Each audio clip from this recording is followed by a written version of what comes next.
하나님의 얼굴을 구하는 삶, 시편 27편 말씀으로 오늘도 하나님을 경험으로 알기 원합니다. 이제 우리 모두는요, 그 자연스럽게 생각 드는 게 있는데, 하나님의 얼굴을 구한다 이렇게 얘기했을 때 떠오르는 대표적인 인물이 누구죠? 말씀 안 드려도 모세죠, 그죠? 이게 이제 우리가 끊임없이 이 모세를 통해서 반복해서 하나님을 경험하는 삶, 또 십자가의 복음 이렇게 해가면서 결국 오늘 가장 또 어떻게 보면 중요한 우리의 신앙에 있어서 하나님을 경험함에 있어서 하나님의 얼굴을 구하는 삶, 이 문장을 제 생각으로는 그렇게 사람들이 쉽게 이해하기가 어려워요. 그죠? 아, 그런 게 있구나. 하나님의 얼굴이 있나? 부터 시작해서. 근데 질문들을 그렇게 많이 하지 않아요. 왜냐하면 좀 더 어떻게 보면 나와는 조금 어려운, 이게 신앙생활에 있어서 쉽지 않은 부분이다라는 약간의 선입견이 있을 수 있는데, 오늘은 그것을 우리가 좀 더 쉽게 이해할 수 있는 방법으로 어떻게든 노력해서 함께 나누고자 하는 겁니다. 그래서 이제 첫 번째가 이제 모세를 말씀드렸는데, 그 모세의 일생을 보더라도 그래요. 그 사람이 태어나면서부터 시작해서 그 자라는 과정들이 있고, 그래서 자신이 겪었던 환경들이 있지 않습니까? 그런데 대부분 보면 자신의 의도와 전혀 관계없이 그 환경의 지배를 받는 경우가 거의 그렇죠. 그죠? 어떤 사람 얘기하잖아요. 제가 원해서 태어난 건 아니잖아요. 이렇게 얘기하듯이 맞잖아요. 내 의지에 의해서 이 땅 가운데 오신 분이 있나요? 없죠.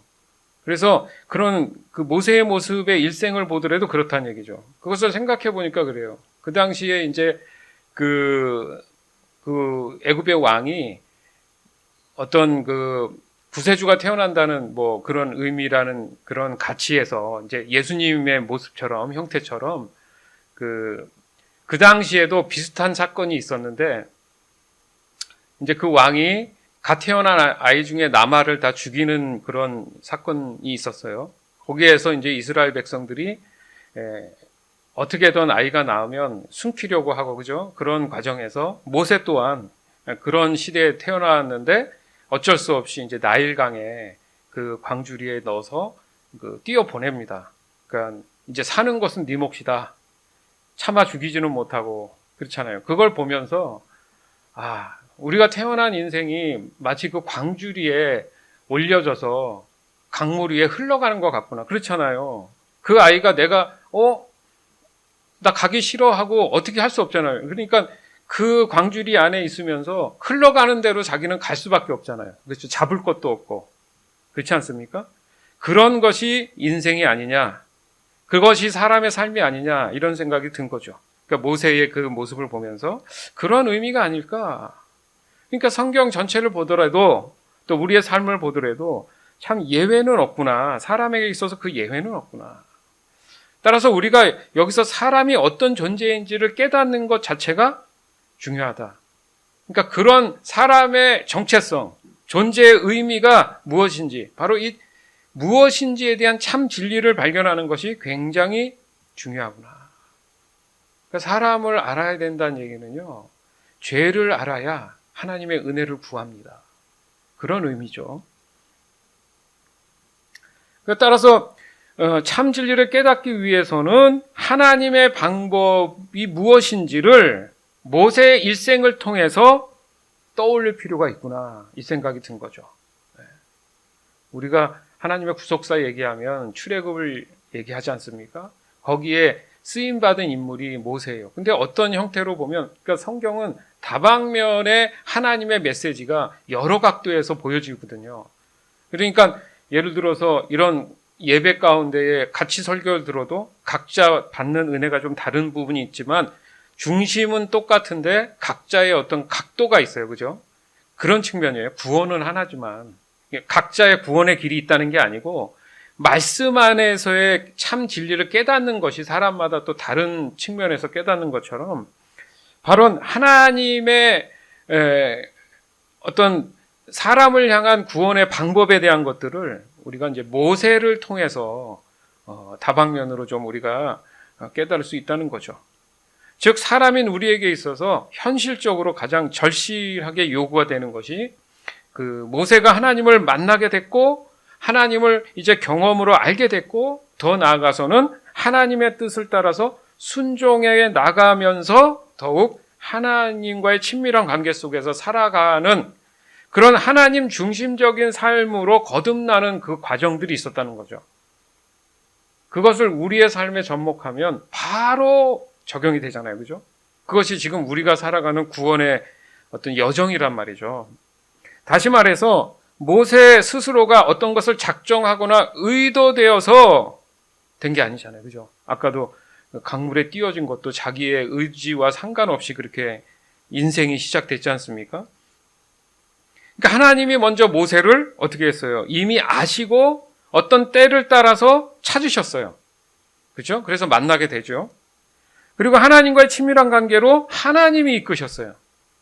그래서 하나님이 이제 그때부터 동행하기 시작하셨고 그것을 보면서 사람을 향한 하나님의 이 언약의 성취를 위해서 함께 모세를 사용하시고자 동역하신 것을 지금 허락하신 상태잖아요.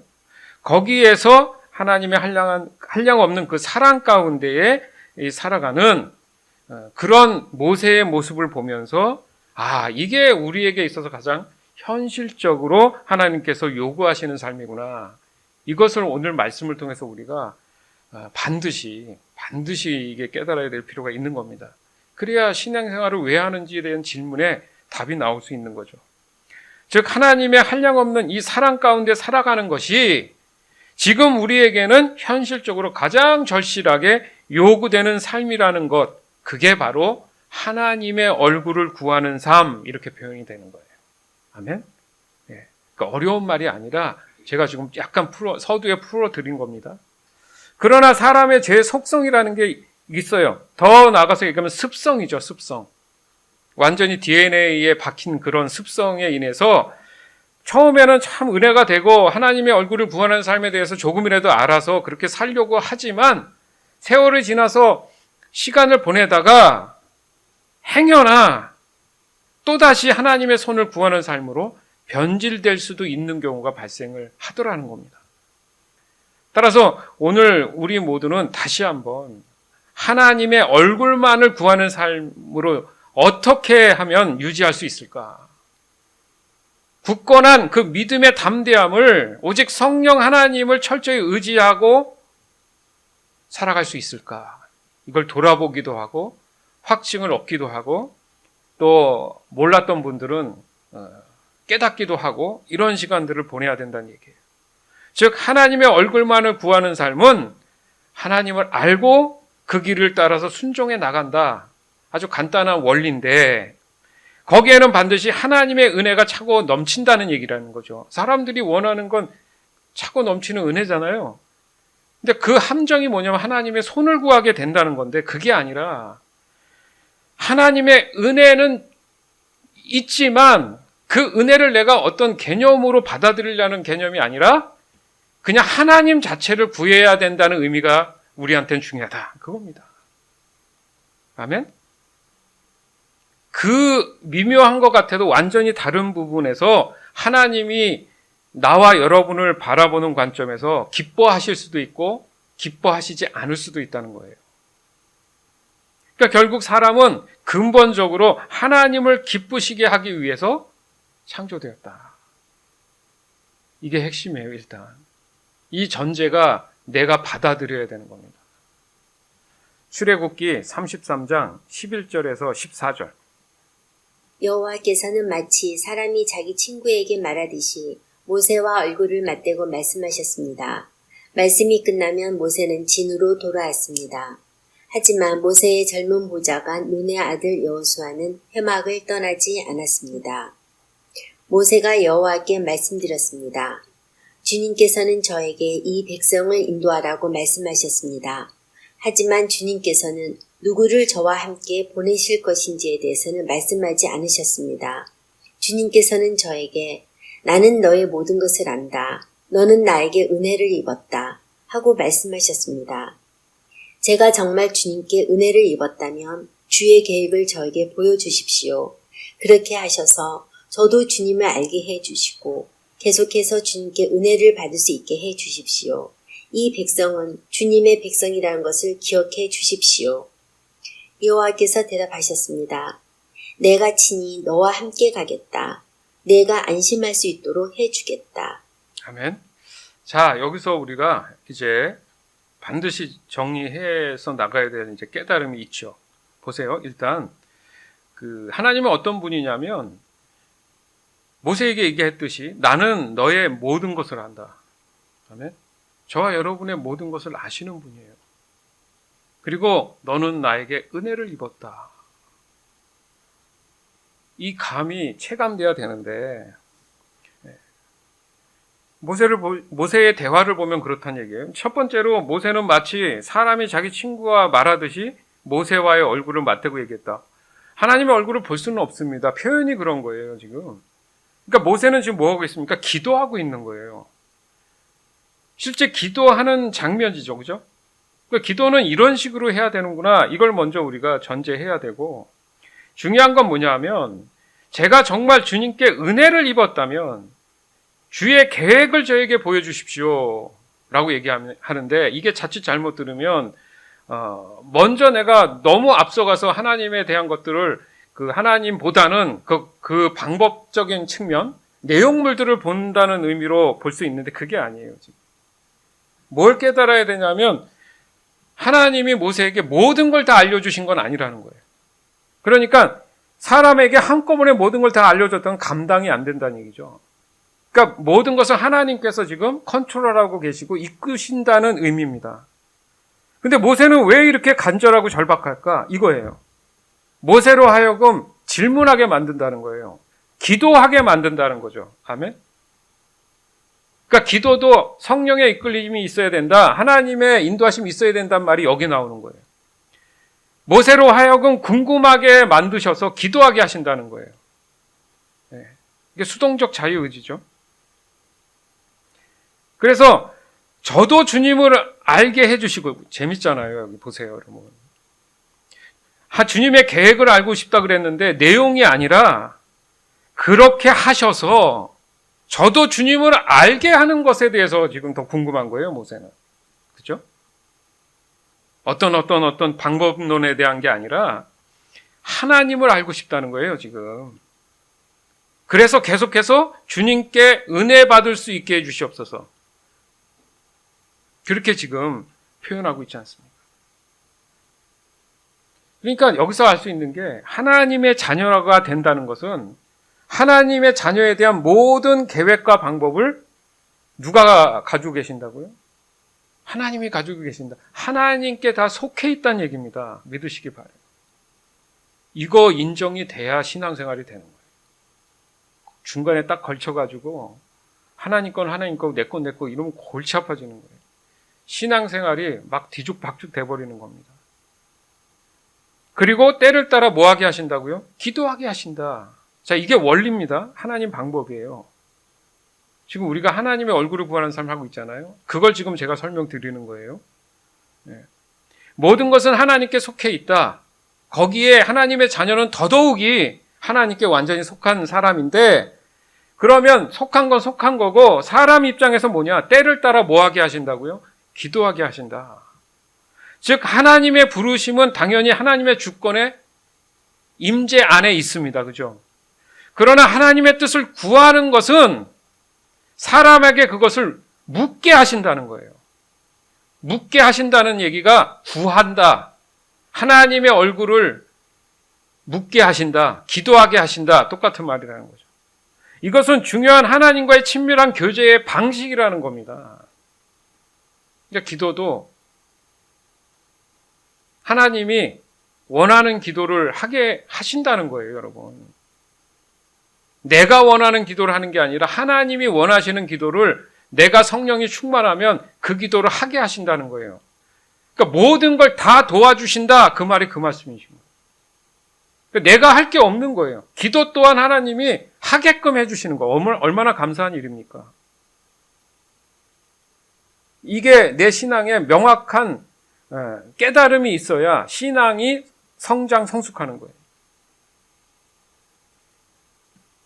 저 같은 경우도 그래요.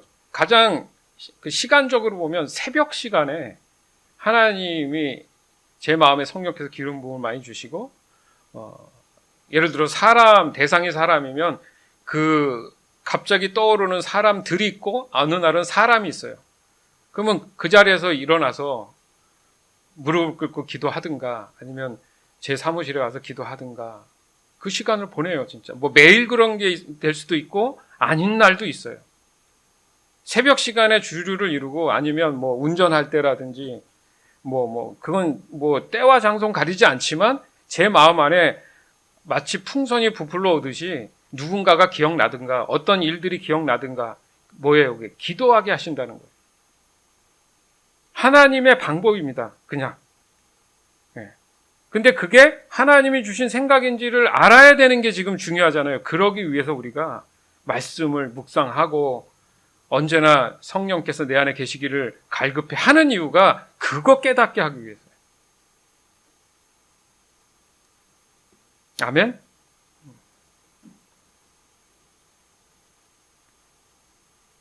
왜냐하면 사람이 하나님에 대해 그 어떤 것도 상상할 수 없잖아요. 그죠?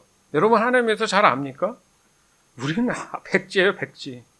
하나님이 우리에게 말씀을 주시지 않았다면 우리는 하나님을 알 수 있는 방법이 전혀 없어요. 그런 상태에서는 진짜 아무 생각도 들 수 없죠. 어떤 말도 생각날 수 없죠. 없고 모르는 영역이니까 그 누구도 그거에 대해서 논할 수가 없는 거죠.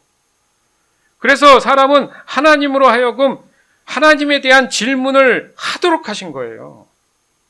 이 세상에 지금 여러분들이 보여지고 있는 이런 내용물들이 다 질문에서 나온 겁니다. 맞죠? 편리해진다는 의미는 과거에 불편했는데 그거에 대해서 고민하는 사람들이 생겼을 거 아닙니까? 그 질문하는 거죠. 어떻게 하면 이게 편해질까? 그게 질문이잖아요. 그럼 그 질문을 통해서 시행착오를 거쳐서 결과물이 나오는 것처럼 하나님을 안다는 의미에서 이 기도는 하나님께 질문하는 거예요. 하나님이 어떤 분인지. 근데 그 질문을 누가 하게 하신다고요? 하나님이 하시게 하는 거예요. 그걸 우리가 캐치하고 잡는 게 지금 우리의 사명입니다. 사명. 그러면 그런 말 안 하죠. 하나님 뜻은 뭔지 모르겠죠. 이런 말을 할 수가 없어요. 그럼 그 사람은 기도 안 하는 거예요. 하나님 입장에서는 기분 나쁠 수 있죠. 그렇지 않습니까? 네. 그 영적인 깨끗함을 위해서 노력하는 거예요, 우리가.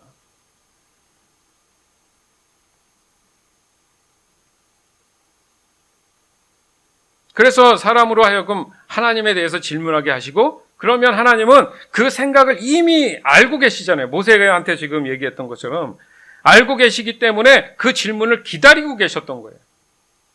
계속 인내하시면서 기다리시는 거죠. 즉 하나님이 원하시는 질문을 하는 것이 하나님과의 친밀한 교제로 이어주는 매우 중요한 역할을 하더라는 거죠. 아멘. 반면에 하나님이 원치 않는 분명히 그런 질문들이 있지 않겠습니까? 그게 손을 구하는 질문이죠. 그럼 당연히 하나님이 답을 안 하시죠. 하나님이 원하시는 게 아니니까. 하나님의 말씀에 원하시는 삶이 하나님이 기뻐하시는 삶이니까 맞잖아요. 즉 하나님의 얼굴을 구한다는 말 자체가 하나님이 이미 준비하신 그 질문으로 하여금 사람이 질문하도록 하시는 것을 의미한다. 이렇게 정리할 수 있어요. 그러니까 하나님을 아는 유일한 방법은 뭐라고요? 하나님께 질문하는 거예요. 그걸 우리로 말하면 기도하는 거예요. 아멘? 그럼 왜 이런 방식으로 소통하려고 하셨을까 생각할 수 있죠. 어찌 보면 참 이게 어리석은 질문일 수도 있고 매우 쉬운 질문일 수도 있습니다. 그러니까 단순히 생각해 보면 하나님은 모든 것을 다 아시고 또 사람을 향해서 일방적으로 전적으로 은혜만을 퍼부어 주시는, 베풀어 주시는 유일하신 분이잖아요. 그걸 믿잖아요? 그러면 그렇게 본다면 사람이 하나님 위에 있는 게 아니라는 거잖아요. 그죠? 즉 사람이 하나님의 모든 것을 알 수도 없고 사람이 하나님께 은혜를 베푸는 존재도 아니라는 게 진리잖아요. 그런데 어떻게 교만하게 하나님 위에 서려고 하냐 이겁니다. 따라서 하나님과의 이 친밀한 관계에서의 이 소통을 우리는 교제다, 교제한다 이렇게 표현을 하지만 사람들이 생각하는 같은 격의 의미에서 그런 입장에서 교제한다는 그 개념이 전혀 아니라는 거죠. 모든 것을 아시는 하나님이 전적으로 이끌어 주시지만 사랑이 그 안에 있어서 결국은 하나님의 사랑 가운데 교제할 수 있는 하나님의 전적인 배려입니다. 그렇게 생각하면 너무 겸손해지지 않아요? 감사하지 않아요? 그런 마음이 치솟아 올라야 된다는 거예요. 그래야 하나님을 경외하는 마음이 생기죠. 하나님과의 친밀한 교제라 그러니까 동급이고 여기 목사님 보세요. 모세도 친구처럼 얘기했다고 그 뜻이 아닌데 그건 친밀함을 표현한 거예요. 친밀함. 그래서 보면 모세가 진심으로 원한 것은 하나님의 어떤 방법인 그 내용물, 손의 능력을 구한 게 아니라는 거예요. 그렇게 생각하면 그 당시에 모세가 지금 뭔가 여러 가지 골치 아픈 일이 있는 거잖아요. 지금. 그렇죠? 우리의 삶엔 없습니까? 그럴 때마다 그러면 우리는 어떻게 기도하고 있냐 이거예요. 모세는 하나님의 계획이 궁금하다고 말을 하지만 그 본심은 하나님을 더 알고 싶다는 말로 분명히 표현하잖아요. 하나님의 은혜가 있기만을 원했지 어떤 내용물을 달라든가 뭐 이런 게 아니잖아요. 지금. 그러니까 그가 원하는 게 13절에 보니까 제가 정말 주님께 은혜를 입었다면 그 전제가 이미 모세는 은혜를 입었다는 걸 알고 있잖아요. 좀 주님의 계획을 저에게 좀 보여주세요. 그러니까 하나님의 입장에서 동역하는 입장에서 서 있는 거예요, 지금. 하나님의 관점에서 중심에서 뭔가를 보고 싶은 거예요, 세상을. 근데 항상 우리는 하나님과 내가 이렇게 맞대서 있는 느낌의 교제를 얘기하는 걸. 그렇지 않아요. 하나님의 참 교제는 하나님 안에서 하나님의 관점에서 세상을 바라보는 걸 교제라고 하는 거예요. 사랑 개념에서 이해하면 절대 안 됩니다. 그러면 늘 옆에 하나님이 계시니까 하나님께 묻는 거죠. 하나님 계획이 뭐예요? 제가 좀 이렇게 알고 있으면 하나님이 하시는데 제가 어떻게 도움이라도 될까요? 뭐 이런 식으로 내가 뭘 할 수 있습니까? 이게 아니라는 거죠. 그러니까 하나님을 알고 싶어요. 자꾸 그 기도가 질문처럼 나오는 거예요. 성령께서 그 질문을 주신 거죠.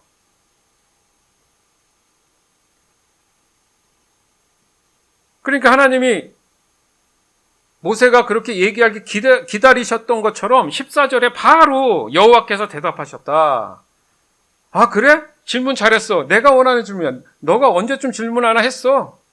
알았어. 내가 친히 너와 함께 가겠다. 걱정하지 마. 너가 안심할 수 있도록 해줄게. 얼마나 기쁜 얘기고 감사한 얘기입니까? 네? 흔한 얘기 같아도 하나님한테 이 한마디 듣는 거 너무너무 신나지 않아요? 같은 말이라도 왜 사랑하는 사람한테 들으면 괜히 그 말이 좋잖아요. 똑같은 말 같아도. 아니에요? 모세도 마찬가지인 겁니다.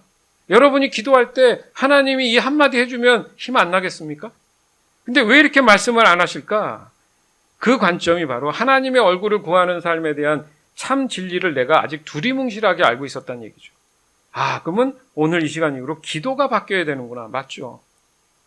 맞죠? 따라서 하나님과의 교제에서 가장 중요한 게 뭐라고요? 하나님이 어떤 분인지에 대한 질문으로 이루어졌다는 사실을 깨닫는 거. 깨닫는 거. 그러니까 여기 어떤 일이 막 벌어지는 게 중요한 게 아니고 하나님을 보고 있는 거예요, 계속. 어떻게 하실 거예요, 하나님? 아, 넌 나만 따라오면 돼. 아, 그래요? 아, 이렇게 했어. 봐봐. 오, 다 됐네요. 이 느낌이라는 거예요, 이 느낌.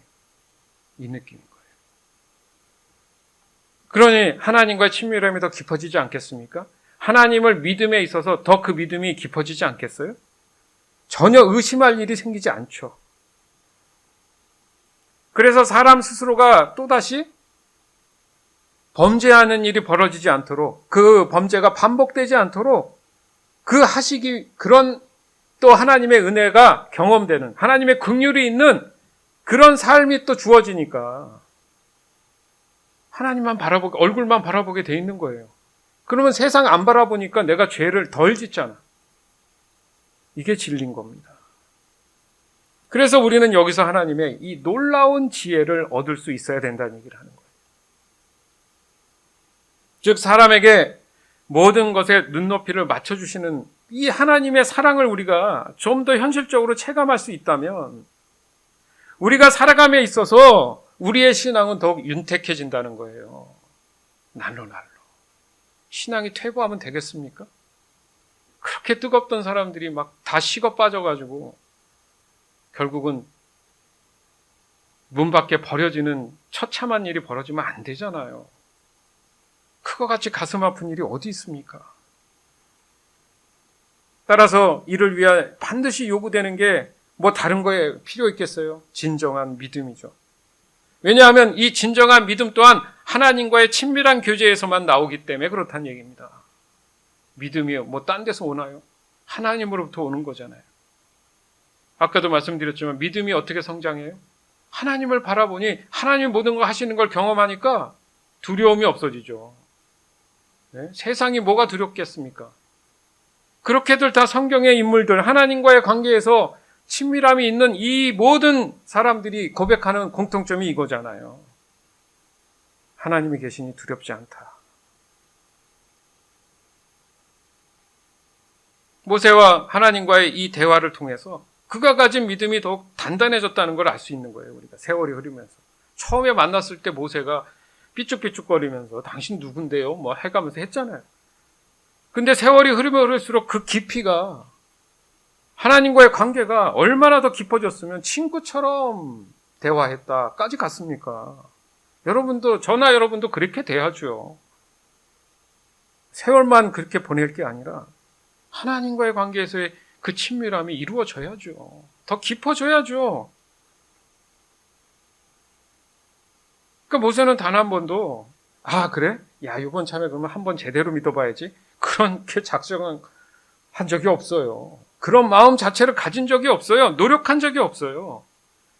그는 그냥 단지 시간이 갈수록 자신도 모르게 하나님 안으로 점점 더 깊이 들어갔을 뿐이에요. 맞잖아요. 모세가 작정하고 믿었더라. 단어 한마디도 없어요. 그에 따르는 모세의 순종은 어떻습니까? 어떤 강압적인 힘에 의해서 된 게 아니잖아요. 하나님과의 관계가 깊으면 깊어질수록 자신도 모르게 자연스럽게 당연한 듯 그 이끌림을 받을 수밖에 없는 그런 상황을 우리는 말씀을 통해서 충분히 지금 섭취하고 있습니다. 그게 모세만의 얘기냐 이거예요, 오늘도. 그게 바로 저와 여러분이 되길 주님의 이름으로 축원합니다. 이것이 바로 하나님이 원하시는 온전하고 올바른 순종이라는 거죠. 즉 하나님의 얼굴을 구하는 삶은 오직 하나님 자신만을 구하는 삶이구나. 아멘. 제발 그렇게 믿어야 돼요. 제발 그렇게 믿으시기 바랍니다. 즉 하나님을 더욱 알기를 구하거나 또 하나님 뜻 안에서 늘 머물러 있기를 구한다는 그런 말씀과 동일한 거죠. 더 나아가서는 하나님의 진정한 사랑을 구할 줄 아는 그런 사람이 되는 거예요. 이렇듯 하나님의 얼굴을 구하는 삶 안에는 사람에게 있어서 모든 필요나 목적, 모든 것의 결론이 곧 하나님이 돼야 되는구나. 기승전, 마지막 결론. 시작도 하나님, 승전 하나님, 모든 게 다 결론도 하나님이 돼야 된다는 얘기예요. 그래서 모든 일을 할 때 하나님의 영광을 위해 하라. 무슨 말이야? 하나님만 바라봐라. 오직 하나님이 내 안에 계심으로 우리 모든 삶의 필요는 그냥 필요일 뿐이지 절대 가치를 둔 우상이 아니다. 그래서 하나님이 하나님 자리에 누가 들어오는 걸 제일 싫어하고 즉각 심판인 거예요. 1순위가 우상 숭배입니다. 그래서 그래도 버리지 못하는 게 사람의 죄성이라는 거죠. 그러니까 우리는 모세의 이 신앙의 중요한 이런 상황들, 이런 믿음들, 이런 것들을 우리가 충분히 공유해야 한다는 거죠. 즉 그의 기도의 삶과 또 자세를 통해서 왜 하나님은 모세에게 친밀한 교제를 허락하셨고 또한 그가 하나님의 은총을 입을 수밖에 없었는가? 그리고 언제나 그의 기도를 하나님께서는 들어주시고 즉각 응답해 주셨는가? 그리고 그와 함께 언제나 동행해 주시기를 허락하셨는가? 이걸 우리는 배워야 된다는 얘기예요. 따라서 우리는 먼저 하나님을 알기를 원하는 삶을 통해서 사랑할 수만 있다면, 정말요. 그냥 사랑이, 거짓된, 헛된 사랑이 아니라 하나님을 알기를 원하는 삶을 통해서 그 사랑이 비춰질 수 있다면 우리에게 있어서 그것이 바로 유일한 소망이 된다는 사실, 이게 궁극적으로 하나님의 얼굴을 구하는 삶이다. 이렇게 표현되는 겁니다. 시편 27편 1절에서 4절. 여호와는 나의 빛이시며 나의 구원자시니 내가 누구를 두려워하겠습니까? 여호와는 내 인생의 요새가 되시니 내가 누구를 무서워하겠습니까? 악한 사람들이 나를 잡아 죽이려고 무섭게 달려들고 원수들과 적들이 나를 공격하지만 휘청거리다 모두 쓰러질 것입니다. 군대가 몰려와 나를 포위하여도 내 마음이 두려워 떨지 않을 것입니다. 나를 죽이려고 큰 군대가 전쟁을 일으켜도 내 마음은 더욱 든든할 것입니다. 내가 여호와께 간절히 구하는 오직 한 가지는 이것입니다. 내 평생에 늘 여호와의 집에 살면서 여호와의 아름다우심을 보고 성전에서 주님을 뵙는 것입니다. 아멘. 핵심 구절이 4절이죠. 또 외울 말씀이잖아요. 왜 외우게 합니까? 이 4절이 기초, 틀이 돼서 그 사람 마음 안에 굳건하니까 1절부터 3절이 가능한 거예요.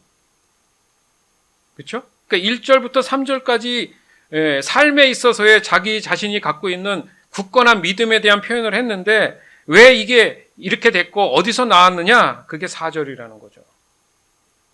근거적인 근원의 힘이 4절에 있다는 거예요. 그러니까 지금으로 따지면 교회 중심이죠. 하나님 중심이죠. 예수님이 계신 교회를 얘기합니다. 교회라고 하니까 무조건 다 교회면 된다는 게 아니고 예수님이 머리 되신 교회, 그 중심에 내가 여호와께 간구하는 오직 한 가지예요. 오직 한 가지. 그러니까 이 시가 다윗의 시입니다. 다윗이 고백한 거예요. 자기 인생의 여정에 있어서 결론이 이거죠. 그냥 한 가지만 자기는 구한다는 거예요. 삶에 있어서, 인생에 있어서. 다윗이 따로 뭐가 필요하다고 한 적이 있어요? 하나님이 알아서 그의 삶의 필요를 채웠는데 그의 삶이 그렇게 평탄했습니까? 어린 시절부터 왕이 되는 과정 속에서 사울 왕의 그 괴롭힘, 그 왕이 돼서도 속 편하게 있었어요? 자식들의 속색임, 그 세월이 만만치 않아요. 그런데 다윗은 우리가 상상하는 그 이상의 험난한 삶을 삶에도 불구하고 오직 하나 바라는 것은 내 평생에 늘 여호와의 집에 살면서 여호와의 아름다우심을 보고 성전에서 주님을 뵙는 것입니다. 여러분 그 마음 안에 갈 마음은 있어요? 한 주간의 삶 가운데 예수 섬긴 교회 이곳을 영적으로 기억하십니까?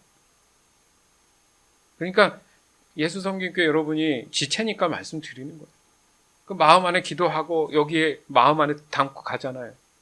일주일의 삶 가운데 어떤 일이 있을 때 마음에 우리 예수 섬긴 교회를 끄집어내서 그 자리에서 기도한다는 거죠. 내가 이 자리에 지금 주일날 예배하지만 상상은 할 수 있잖아요. 마음에. 기도할 때마다 이 자리에 마치 앉아있는 것처럼 인식을 하고 기도한다는 거죠. 그 뜻이잖아요. 다윗이 지금. 다윗의 평생의 목적이 하나님의 성전을 짓는 건데 흠이 있어서 짓지 못하게 하고 아들인 솔로몬이 짓잖아요. 그러니까 얼마나 다윗은 하나님을 향한 어떻게든 표현하라는 그런 마음이 있었죠. 하나님을 갈급해하고 하나님을 알기를 원한 거죠. 그 표현하기를 여기 있잖아요. 여호와의 아름다우심 이런 거 단어 보면 여러분 그냥 지나가요? 저는 못 지나가요. 예? 아니 도대체 아름다우심이라는 게 도대체 어떤 거지? 궁금하네요. 맞잖아요. 어떻게 다윗은 경험을 했으니까 하나님의 아름다움을 경험했으니까 이 표현을 하는 거잖아요. 그렇잖아요. 그래서 사전적 의미를 찾아보니까 보이는 대상이나 음향, 목소리 따위가 균형과 조화를 이루어 눈과 귀에 즐거움과 만족을 줄 만한 것, 이렇게 표현되어 있어요. 사전적으로 얘기하니까 좀 이해가 되죠. 그러면 여기에 다윗이 하나님을 향한 아름다움은 다 이런 거잖아요, 지금. 맞죠? 그러면 그 하나님의 어떤 성품들이 자기 안에서 활성화되면서 너무 그 자신한테는 벅찬 감동과 기쁨과 하나님을 향한 그 경외심과 이런 것들이 막 차고 넘쳤다는 얘기죠. 그러니까 다윗은 언제나 하나님의 임재를 경험하고 그 안에서 하나님의 영광을 늘 체감했던 사람이에요. 그러니까 다윗처럼 단 한 번이라도 이런 경험을 한 사람이라면 와, 이 세상 어떤 것도 하나님의 이 아름다움을 경험한 거에 비교할 수 없구나. 그러니까 매 순간 그 아름다움을 찾게 돼 있죠. 그게 하나님의 얼굴을 구하는 삶인 거예요.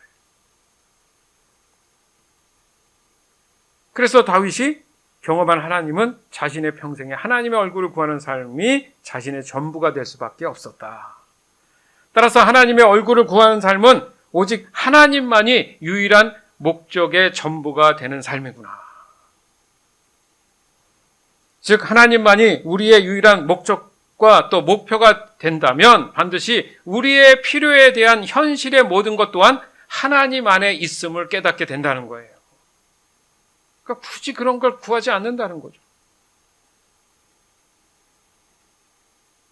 저도 나이 들면서 더 그런 것 같아요. 세상의 필요에 대한 건 집착이 더 조금씩 더 사라지고 모르겠어요. 이제 하나님 뵐 날이 가까워진지 몰라도 더 하나님을 알기를 원하고 더 갈급해 하죠.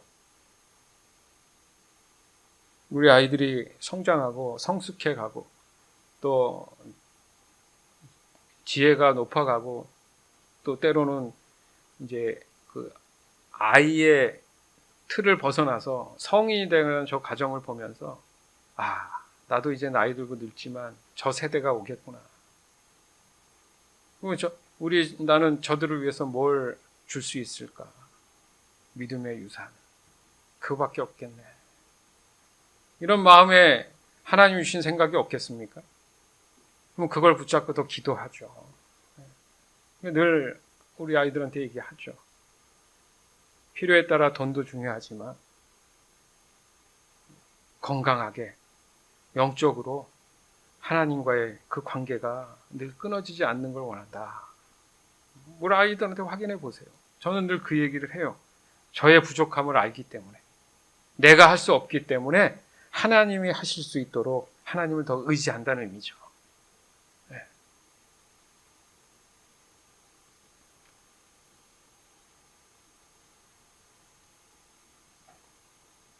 아멘? 예. 시편 27편 5절에서 9절. 어려운 일을 당할 때 주님은 주님의 날개 아래 나를 안전하게 지켜주시고 나를 여호와의 성막에 안전하게 숨겨주실 것이며 높은 산 위에 나를 안전하게 두실 것입니다. 그때 나를 둘러싼 수많은 원수들을 향해 내가 떳떳하게 고개를 들 것이며 여호와의 성전에서 기쁨의 노래를 부르며 제물을 드릴 것입니다. 여호와여, 부르짖는 내 목소리를 들으시고 불쌍히 여기셔서 내게 대답해 주소서. 여호와의 얼굴을 바라봐야지 하며 스스로 다짐합니다. 그렇습니다. 여호와여, 내가 주님의 얼굴을 바라봅니다. 주의 얼굴을 숨기지 마소서. 주님의 종을 버리지 마소서. 주님은 나를 돕는 분이십니다. 하나님 나의 구원자시여, 제발 나를 내버려 두지 마소서. 아멘. 재밌지 않습니까? 다윗은 평생 하나님을 구하며 하나님을 경험하고 살아간 사람이에요. 그런데도 여전히 하나님을 알기에 목마름이 아주 끊임이 없습니다. 그런 생각 안 드세요? 분명히 자기가 고백하기를 어려운 일을 당할 때도 주님은 주님의 날개 아래 나를 안전하게 지켜주신다 이렇게 표현하면서도 항상 여호와의 성전에 기쁨의 노래를 부르며 제물을 드리기 원한다 그러고 부르짖는 내 몫을 들어달라 그러고 불쌍히 여겨달라고 하고 우리가 하나님을 어떻게 다 알고 가겠습니까? 하나님이 허락하신 만큼만 아는 거잖아요. 그러니까 뭔가 더 있는 거죠. 하나님을 더 알고 싶게 질문하게 만들고 기도하게 하신다니까요. 그래야 그게 정상적인 신앙생활인 거예요. 그냥 일상에 필요한 것만 채워달라고 기도하는 거는 우리가 지금 몇 주에 걸쳐서 했잖아요. 하나님의 손만 구하기 때문에 늘 갈급한 거예요. 안 채워져요. 그 안에 하나님이 계시면 성령이 충만하니까 배부르죠. 영적인 배부름이 내 삶에 풍만감을 주기 때문에 부족함이 없게 느껴지는 거예요. 아멘?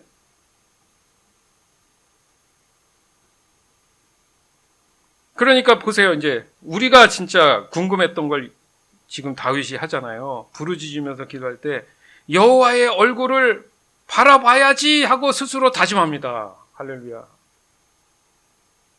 지금 우리 하나님의 얼굴을 구하는 삶 하는데 다윗이 그 옛날에 늘 삶 속에 아니야 나는 하나님의 얼굴을 바라봐야 돼. 하나님의 얼굴을 바라봐야 돼. 계속 이렇게 다짐한대잖아요. 스스로. 왜? 그렇게 해야 내가 살 것 같으니까. 그렇습니다. 자기가 깨달았다는 얘기죠.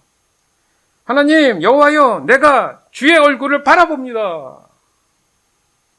계속 질문하게 하시고 깨닫게 하시고 질문하게 하시고 깨닫게 하시고 이거 해야 돼요. 그러니까 제발 주의 얼굴을 숨기지 마소서. 아니 평생을 그렇게 살았는데도 숨기지 말래.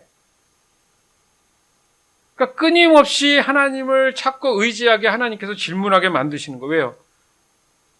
살려주시려고. 너무 퍼주면 사람이 교만해져가지고 그죠? 이상해지잖아요. 하나님은 기도하게 하시는 거예요. 이상한 게 아니에요. 어떤 일이 있었던 그런 것에 대해서 내가 무슨 잘못했나? 물론 그런 것도 있겠지만 대부분은 하나님께서 우리 은혜를 더해 주시기 위해서 나를 훈련시키기 위해서 한다. 이런 말 많이 듣잖아요, 여러분. 그렇죠? 그러면 그때 무릎을 치고 옳았구나. 시편 27편 5절에서 9절 말씀 기억났어. 다윗이 이렇게 기도했네? 그럼 나도 기도하자. 하나님, 다윗이 이렇게 하나님의 얼굴을 구하는 것처럼 주의 얼굴을 숨기지 마옵소서. 기도할 수 있잖아요. 그래서 이 말씀이 우리에게 주어진 겁니다.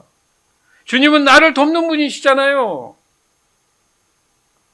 오 하나님, 나의 구원자여, 제발 나를 그냥 내버려 두시지 마옵소서. 기도할 수 있잖아요. 어디 뭐 달라고 했습니까, 다윗이? 내가 행여나 세상 것 달라 하지 않도록 기도하는 거예요, 다윗은. 끝까지 하나님을 놓치지 않으려는 기도를 한 거잖아요, 지금. 누가 기도를 시키신다고요? 하나님이. 아멘?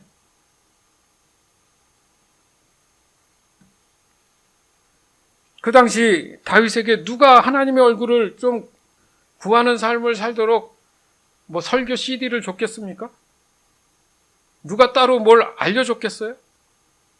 다윗이 막 고민하고 연구해서 안 겁니까? 아니죠. 그는 그냥 하나님의 부르심에 자연스럽게 그냥 반응만 할 줄 알았어요. 그것만 해도 대단한 겁니다. 근데 다윗의 조건도 그래요. 어린 시절 거의 왕따 개념이잖아요. 형제가 많았는데 혼자만 저 들판에 나가서 사자를 죽여가면서 양을 봐야 됐던 친구예요. 네? 사무엘이 하나님으로 거기에 왕을 세우겠다 했을 때 그 자리에도 없었어요, 다윗은. 무시했어요, 다윗은. 그러니까 야리야리하고 그렇게 뭐 강해 보이지도 않고. 다윗은 그 들판에서 하프를 치면서, 하프는 어떻게 합니까? 사울왕이 머리가 너무 아파가지고 그 아픔을, 고통을 참지 못해서 늘 불렀던 게 다윗이었어요. 다윗을 그 왕궁으로 불러서 하프를 치게 하면 그 하프 소리를 듣는 그 시간만큼은 다윗이 머리가 맑았대요. 사울 왕이 머리가 맑았대요. 그러면 그 하프를 얼마나 잘 치는 거예요, 다윗이? 언제 배웠습니까? 들판에서 혼자서 하나님을 찬양할 때. 더 하나님을 의지한 거죠. 에이, 나 왕따야. 그래서 막 사이코패스가 돼서 막 이상한 짓을 하고 사람을 죽이고 이런 잘못된 변질로 간 게 아니라 하나님을 더 의지하고 하나님을 더 찾아준 거예요. 지금 우리에겐 이게 필요하다는 거예요. 그런 사람한테 하나님이 더 잘 만나주는구나 이런 생각 안 듭니까? 맞죠? 왜? 그 사람은 정말 절박하니까 하나님 만나주시는구나.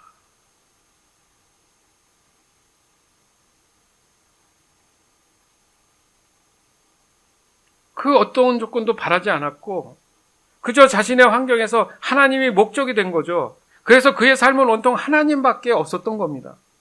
그래서 다윗 마음 안에는 늘 하나님의 영이 함께 계셨습니다. 아멘? 하나님의 영이 누구죠? 성령이시잖아요. 그죠? 그러니까 우리가 잘 아는 사도 바울도 마찬가지예요. 사울 왕 말고요. 사도 바울도 동일한 신앙의 모습을 우리가 발견할 수 있어요. 모세도 그랬던 것처럼 다윗도 그랬던 것처럼 사도 바울도 그랬던 것처럼 그들은 어떤 순간에도 지속적으로 하나님의 얼굴을 구하는 삶을 살았구나. 이 세 분뿐이었겠습니까? 그냥 대표적으로 말씀드리는 거죠.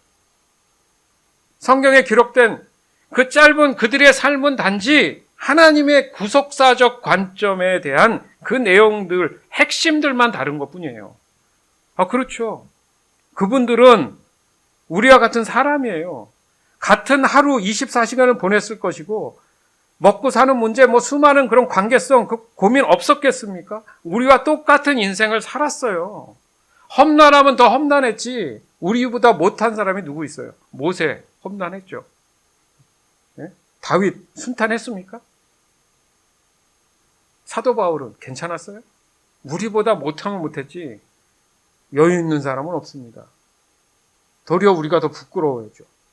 왜? 그럼에도 불구하고 신앙생활이 맹숭맹숭하면 제 얘기는. 그러나 그들이 먼 훗날 지금 우리가 그들의 행적을 볼 수 있게 된 것은 그들의 인생에 있어서 가장 중요한 현실이 무엇인지를 보여주기 위한 지금 우리를 향한 전적인 하나님의 부르심의 소통의 방법이구나. 이것이 곧 하나님과의 친밀한 교제를 다시 시작할 수 있는 매우 매우 중요한 소망적인 유일한 기회가 되는구나. 이걸 우리가 오늘 이 시간 깨달을 필요가 있습니다. 그래서 세월을 아끼라고 얘기하는 거예요. 안 그러면 후회해도 아무 소용이 없는 날이 오니까.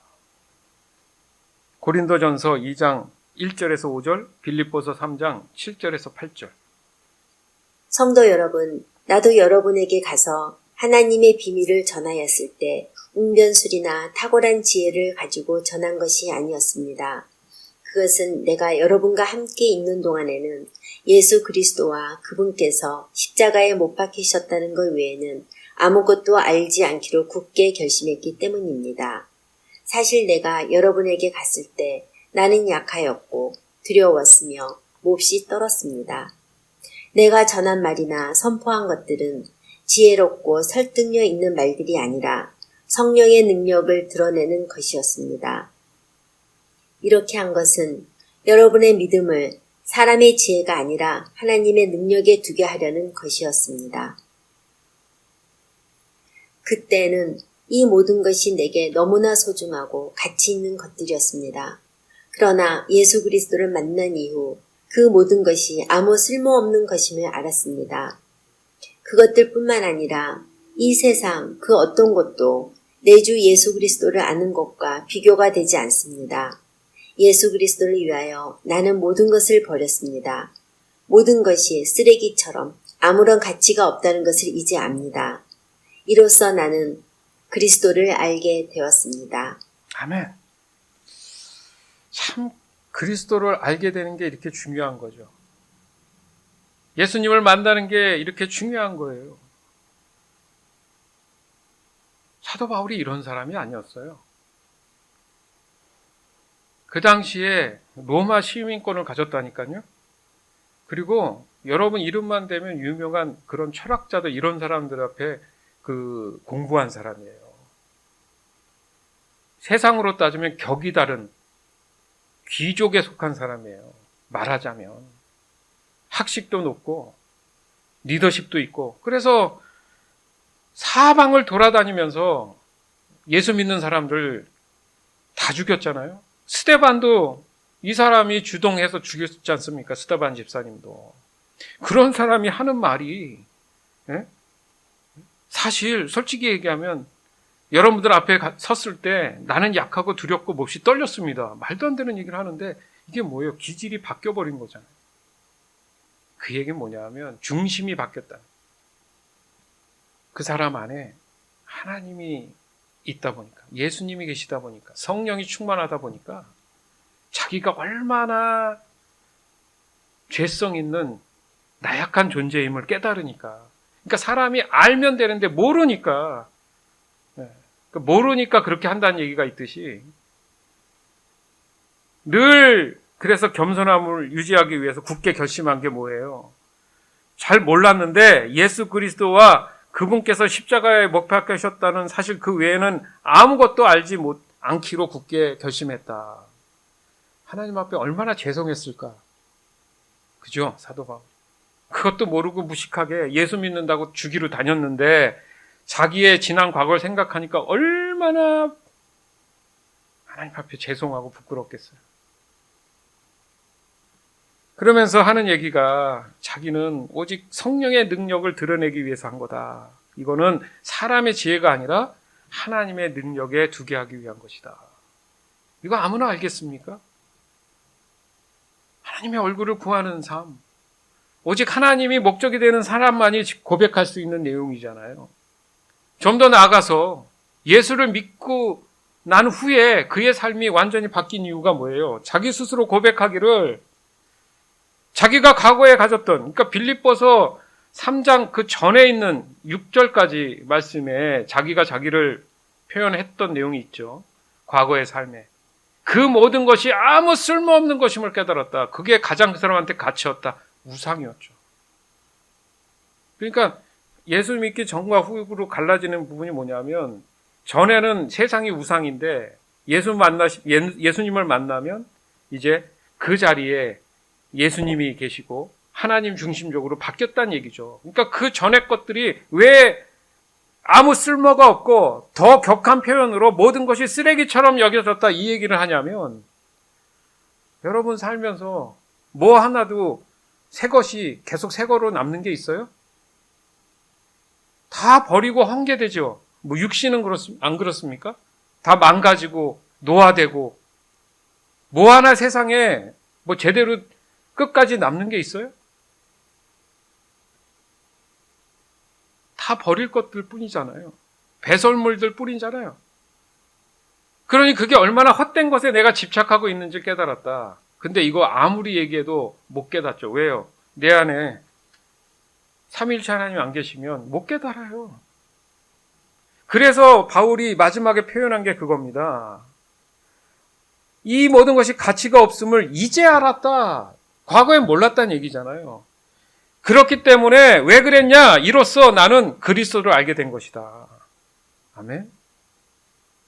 여전히 뭔가 걸쳐있는 느낌이면 명확하게 내가 그리스도를 알지 못하는 거라는 것밖에 더 있습니까? 그러기 위해서 어떻게 합니까? 오늘 말씀이 있는 거예요. 그래서 하나님의 얼굴을 더 구해야 되는 거예요. 매일 날마다 하나님을 생각하는 다윗의 고백처럼, 다짐한 것처럼 저와 여러분의 삶도 분명히 그럴 필요가 있습니다. 아니요, 반드시 그래야 됩니다. 의무사항인 거예요. 살라면, 영생을 얻기 위해서. 주 안에서 사랑하는 여러분, 하나님의 얼굴만을 구하는 삶이라는 것은 반드시 하나님 자신만을 구하는 삶이 되어야 된다는 거죠. 즉 하나님의 얼굴만을 구하는 삶 안에 있는 그런 사람은 모든 것의 목표와 목적은 오직 하나님뿐이라는 사실을 반드시 기억하고 있어야 합니다. 또한 하나님을 알고 사랑하는 것이 유일한 소망이 된다는 사실 또한 곧 하나님의 얼굴을 구하는 삶인 것을 반드시 우리가 기억하고 있어야 합니다. 따라서 저와 여러분은 매 순간 하나님의 얼굴만을 지속적으로 구하고 있어야 한다는 사실을 반드시 이 시간 기억하고 있어야 합니다. 아멘. 우리 함께 명심합시다. 우리 마음 안에 영적으로 새깁시다. 하나님의 얼굴을 구하는 것에서 벗어나는 순간 반드시 그 사람은 하나님과의 친밀한 교제는 끊어지고 말 것이라는 이 사실을 우리가 항상 기억하고 있기를 명심합시다. 아멘. 시편 27편 10절에서 14절.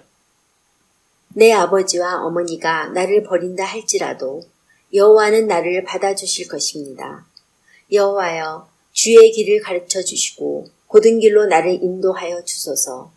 그것은 원소들이 숨어서 기다리기 때문입니다. 원소들이 나를 쓰러뜨리도록 내버려 두지 마소서. 그들이 나에 대해 돕기를 품고 거짓 증언을 하기 위해 일어납니다. 내가 참으로 굳게 믿는 것은 살아생전에 여호와의 선하심을 맛보리라는 것입니다. 여호와를 기다리십시오. 마음을 강하게 하고 용기를 갖고 여호와를 기다리십시오. 아멘.